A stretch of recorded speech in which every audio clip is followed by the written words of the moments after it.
Well, time was not on our side.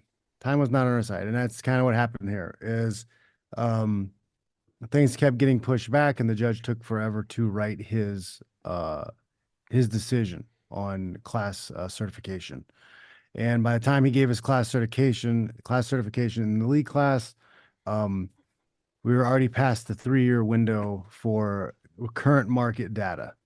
You have to have the current market of what's going on to do uh, injunctive relief, which means the judge would have come in and said, no, you have to do business this way now. Um, so we were past that mark. And that forced us in a position kind of to settle.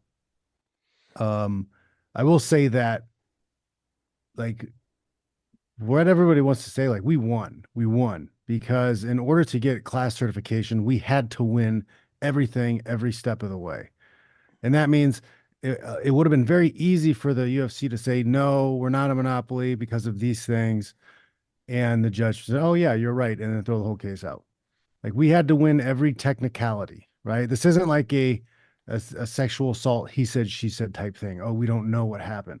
It's all out there. All the numbers, all the book stuff, like the laws, the rules, it's straight out in the open. And if there was no damages being sought after, if it just would have been injunctive relief, we would have won that, and the judge would have changed the landscape of how things would have went. That would have been a done deal. But because of seeking damages, it has to come to a jury trial, and then it's 8 jurors on that jury trial, and that's the real uphill battle because not everybody is that smart. That's the flaw in our system.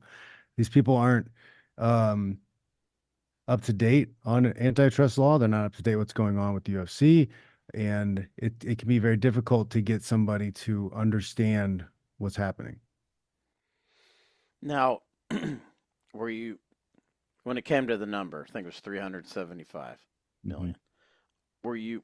I mean, I know you're kind of forced to settle, but as a fighter, again, as someone who's involved, were you happy with that number?